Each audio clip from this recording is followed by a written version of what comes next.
ოკუპაცია უნდა დასრულდეს, ეს კი საქართველოს დელეგაციის ხელმძღვანელმა ეუთოს საპარლამენტო ასამბლეის სამი კომიტეტის გაერთიანებულ სხდომაზე განაცხადა. ქართულმა მხარემ ყველასაგან მოითხოვა იმ ეგრეთ წოდებული არჩევნების დაგმობა, რომელიც გასულ კვირას ოკუპირებულ აფხაზეთში ჩატარდა.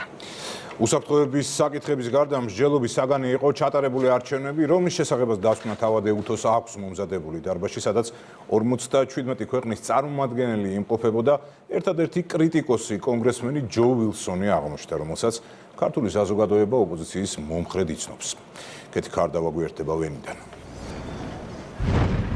ეუთოში საპარლამენტო ასამბლეაზე შეხვედრების დასრულების შემდეგ ქართული დელეგაციის ხელმძღვანელმა გადაინაცვლა ავსტრიის პარლამენტში, სადაც ესაუბრა მომავალ თანამშრომლობაზე მის კოლეგებს, როგორც მან გითხრა, საუბარი შედგა არჩევნების შემდგომ იმ პოლიტიკურ პროცესებზე, რომელსაც აქვს ადგილი საქართველოში ეუთოს დასკვნაზე და იმ ომის შედეგებზე, რომლის დაწყებიდანაც ამ კვირაში 3 წელი სრულდება. იმ მოვლენებზე, რომელიც საქართველოში განვითარდა არჩევნების შემდეგ, სხვათა შორის ორივე ადამიანი იმყოფებოდა საქართველოში არჩევნებზე და მათ თქვეს, რომ მათი შეფასებით არჩევნებში კარგად ჩატარდა და მათ არ დაუნახავთ ისეთი არაფერი დარღვევა, რომელიც თქვათ ეჭვიშქვეშ დააყენებდა ხალხის ნებას. ძალიან საინტერესო დისკუსია ჰქონდა ორმხრივ ურთიერთობებზეც. ავსტრიისთვის საქართველო არის ყველაზე მნიშვნელოვანი პარტნიორი ჩვენს რეგიონში და შესაბამისად ამ ურთიერთობებს კიდევ უფრო მეტად განვითარებაზეც ვილაპარაკეთ. დღეს გენერალურ დებატებზე არაერთხელ ითქვა, რომ მიმდინარე მოლაპარაკებები უკრაინაში ომის დასასრულებლად არის რეზონანსული და ექნება მას გავლენა ყველა სახელმწიფოზე, მათ შორის ეუთოს წევრ ქვეყნებში. ეუთოს შეშფოთებას იწვევს ეუთოს სივრცეში გაყინული და მიმდინარე ცხელი ომი და მათი დასრულება ამ ორგანიზაციის ერთ-ერთი მთავარი ამოცანაა. იყო საუბარი არჩევნებთან დაკავშირებითაც დღის ბოლოს გაიმართა დახურული შეხვედრა, სადაც იმყოფებოდა ნიკოლოზ სამხარაძე, როგორც ქართული დელეგაციის ხელმძღვანელმა გვითხრა ამ შეხვედრაზე, ისევე როგორც დილას გენერალურ დებატებზე საქართველოში არჩევნების კრიტიკით გამოირჩეოდა 700 დელეგატიდან მხოლოდ ერთი ამერიკის შეერთებული შტატების დელეგაციის ხელმძღვანელი ჯო ვილსონი. ნიკოლოზ სამხარაძემ გითხრა, რომ მან გარდა იმისა, რომ მოითხოვა ახალი არჩევნების დანიშვნა საქართველოში, ასევე მოითხოვა და მოაყენა ასეთი ინიციატივა, რომ კოლეგებს განეხილათ წინადადება, რომ შემდეგ სესიაზე ქართული დელეგაცია აღარ მოეწვიათ, როგორც არალეგიტიმური ხელისუფლების არალეგიტიმური დელეგაცია, თუმცა როგორც ამ დახურულ შეხვედრაზე გადაწყდა, კოლეგებმა მისი აზრი არ გაითვალისწინეს, რაც იმას ნიშნავს, რომ პორტუგალიაში ქართული დელეგაცია იქნება წარმოდგენილი. რეგიონში არსებული გამოწვევები, უსაფრთხოება და საქართველოს შიდა საქმეებში ჩარევის არაერთი მცდელობა. საქართველოს საპარლამენტო დელეგაციის წევრებმა ეუთოს კიდევ ერთხელ შეახსენეს ჩვენი ქვეყნის მძიმე წარსული გამოცდილება და ამ ფონზე იმ პრაგმატული პოლიტიკის მნიშვნელობა, რომელიც საქართველოს გადარჩენისთვის მთავარი აღმოჩნდა. უმწვავესი გეოპოლიტიკური მიწისძვრებისგან გადარჩენის ერთადერთი გზა იყო ემოციების გვერდზე გადადება და პრაგმატულად მოქმედება. მშვიდობის უზრუნველსაყოფად და ჩვენი სახელმწიფოების შესანარჩუნებლად ბოლო 3 წლის განმავლობაში საქართველომ მიიღო რთული, მაგრამ აუცილებელი გადაწყვეტილებები. მიუხედავად იმისა, რომ ცხელმა თავებმა ყველა სახის იარლიყი მოგვაწებეს, სინამდვილეში ერთადერთი, რასაც ჩვენ ვაკეთებდით, იყო ქვეყნის გადარჩენა. ამ რთული პერიოდის გადალახვა მხოლოდ ერთმანეთის მხარდაჭერით შეგვიძლია და არა ერთმანეთის შიდა პოლიტიკურ პროცესებში, უკანონო საგარეო ჩარევითა და დეზინფორმაციით ერთმანეთისთვის ძირის გამოთხრით.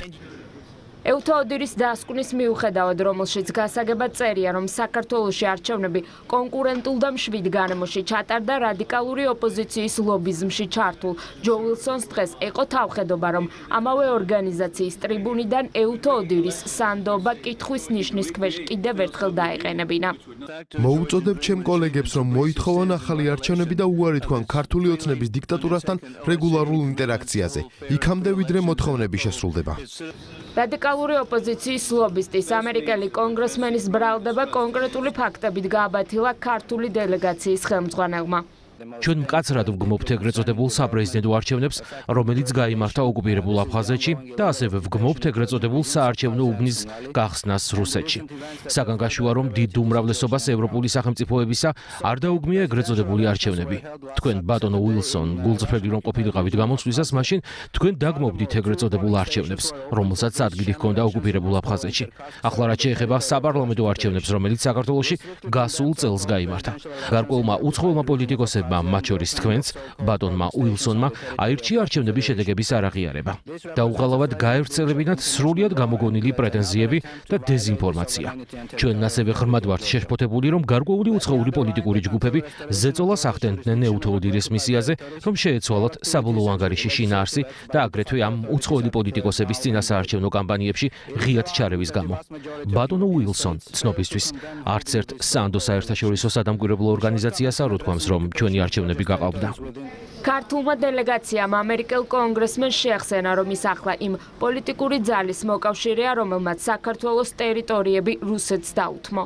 უსაფუძვლო ბრალდებები რუსეთის ჩარევის შესახებ ყოველგვარი მტკიცებულებების გარეშე და მსგავსი დამაზიანებელი სპეკულაცია ხელს უწყობს პოლიტიკურად მოტივირებული დეზინფორმაციის გავრცელებას. ეს უსამართლოა განსაკუთრებით ისეთი ქვეყნის მიმართ, როგორიც საქართველოა, რომლის ტერიტორიის 20% რჩება რუსეთის ოკუპაციის ქვეშ. ღრმად შემაშფოთებელია, რომ ბატონი ჯო ვილსონის დღევანდელი შენიშვნები მჭიდროდ ასახავს საქართველოს რადიკალური ოპოზიციის ნარატივს. თითქოს მისი მიმართვა იმავე ხელით არის დაწერილი. ეს არის სწორედ ის ოპოზიცია, რომელმაც საქართველოს ტერიტორიები რუსეთს გადასცა. ქვეყანას ავტორიტარული რეჟიმის საშუალებებით მართავდა და ადამიანის უფლებებსა და საკუთრების უფლებებს უგულებელყოფდა, რომელთა დარღვევებით დადასტურებულია ადამიანის უფლებათა ევროპული სასამართლოს მიერ. არ შემიძლია არ ვიკითხო, სად იყო ეს ხმები, როცა რუსეთის აგრესიას წინააღმდეგობას ვუწევდით. რატომ გაჩუმდნენ, როცა ქართველები ერთიანი ნაციონალური მოძრაობის მმართველობის ქვეშ იტანჯებოდნენ. მათი შერჩევითი აღშფოთება თავისთავად პასუხობს ყველა კითხვას. ეუთოს დასკვნის ძირის გამოთხრა დაასუსტებს არა მარტო საქართველოს, არამედ მთელს ევროპას. ჩვენ არ უნდა დავუშვათ, რომ ეს მოხდეს. ქართული დელეგაციისთვის გასაკვირი არ არის ეუთოს საპარლამენტო ასამბლეის ფარგლებში ერთადერთი, ვინც საქართველოს წინააღმდეგ გამოვიდა, ჯო ვილსონი იყო. რადიკალების მიერ დაქირავებული ლობისტი, რომლის ტვიტებსაც სოლიდური ფასი აქვს. საპარლამენტო უმრავლესობის წევრები ელიან, რომ ვილსონის დღევანდელი გამოსვლის ხარჯთა რიცხვას ფარეს დოკუმენტებში უახლოეს პერიოდში ვიხილავთ. დარბაზში წარმოადგენილი არის 57 ქვეყანა და ჯო ვილსონის გამოსვლას, ასე ვთქვათ, არ მოყოლია არც ერთი ქვეყნის მოწონება. ეს ძალიან ნათელი იყო, იმიტომ რომ ამ დარბაზში ყველამ ძალიან კარგად იცის, თვითონ იყვნენ დამკვირვებლები ძალიან ბევრი მათგანი და ყველამ კარგად იცის, რომ არჩევნები საქართველოში არ გაყალბებულა. თვალნათლივ დავინახეთ, რომ ეს ნარატივი ნაკარნახევია ჩვენი რადიკალური ოპოზიციის მხრიდან, რომელიც დღენიადად ცდილობს იმას, რომ ძირი გამოუთხაროს იმ პროცესებს, რასაც დემოკრატიული პროცესები ქვია საქართველოში და საქართველოს ინტეგრაცია საერთაშორისო საზოგადოებაში. ეუთოს საპარლამენტო ტრიბუნიდან დღეს ქვეყნის ყველა პრიორიტეტი გახმიან და ვიზიტის ფარგლებში საგარეო ურთიერთობათა კომიტეტის თავმჯდომარემ შეხვედრა ეუთოს გენერალურ მდივანთანაც გამართა.